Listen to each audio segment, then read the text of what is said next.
Okay, so now we're going to dive in really quickly. This is the last educational video before we jump into your PYN directives for April.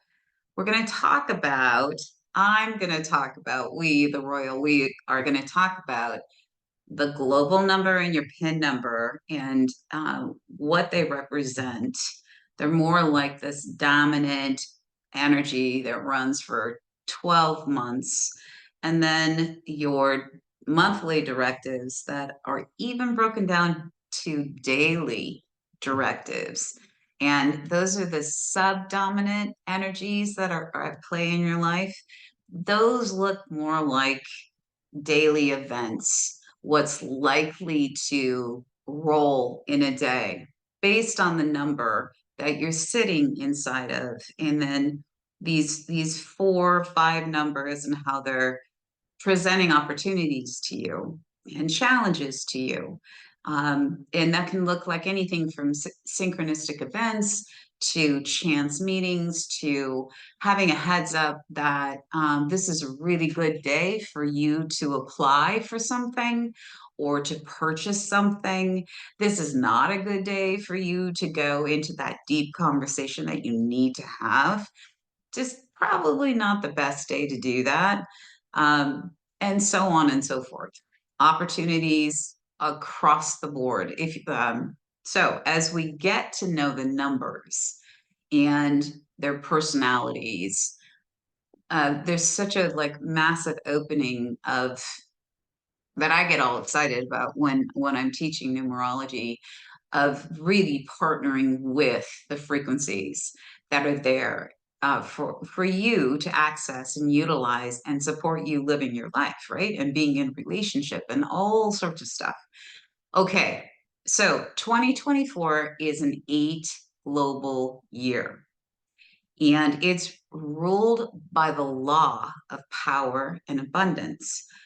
Well, what is this law? I see them as spiritual laws. I'm not the only numerologist that sees this. They're they're demands that we, as spiritual beings having a human experience, get in alignment with the higher principles of what this number represents. The 8 represents abundance and power.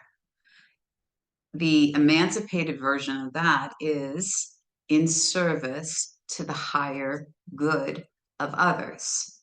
Okay. The lower frequency or expression of that is lack. There's only so much. It looks like greed. It looks like hoarding of resources. It looks like the opposite of abundance for all, in that there's only so much and I better conserve what I have. So obviously, we have a difficult conversation to have there because this whole entire world is run on money and assets. And we have bills to pay, and we have children to raise, and we have we have food on the table and all the stuff that makes up life. But how do we get into right relationship with power and abundance, or abundance through power? How are we utilizing that power? It's everybody gets so excited about, oh, yay, we're running into an 8. Oh, yay, this is an 8 global year. I'm in an 8 PYN. And the answer is yes. Oh, yay, we're in an 8. You're in an 8. The question that comes home is how am I in relationship in my head, in my heart, through my actions, with abundance, and through power, right? So it's abundance through power. It's power through abundance. And also what goes along with the 8 frequency is recognition. We want to be recognized for what? Our good works, what we have done to to create something phenomenal and brought it out to the marketplace. And by default, we are recognized. And then what comes with that recognition is probably dollars, opportunities, relationships to build further, to come together as a bigger collective to create something that not only brings something of service to and for the common good to the marketplace, but it also provides assets and wealth for us, right? So spiritual laws are connected to every single one of these number frequencies.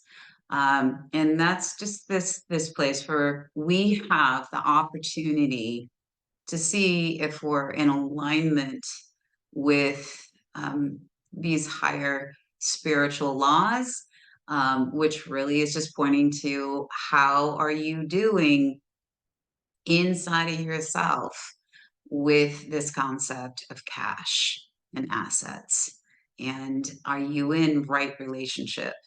And if you're not, you have every single opportunity moving through this entire year to experience a pivot and experience a pivot and experience a pivot. All right.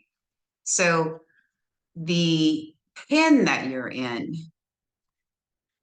that pin, which I'm going to talk about, each pin has their own spiritual laws attached to two words that I've grabbed to explain the bogey and the target of each pin.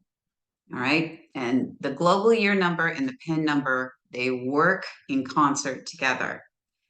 What comes underneath to provide the experience that you get to explore and expand inside of how are you doing with the global year, partnering with your pin cycle. Here's this opportunity. Here's this experience. Here's this relationship. Here's this thing.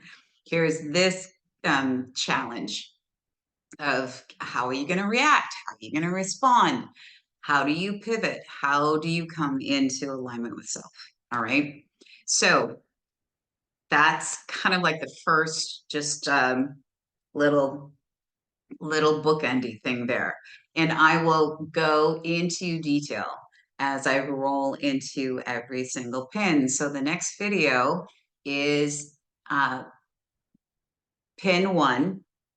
All you one pinners out there, it will be your directives for April.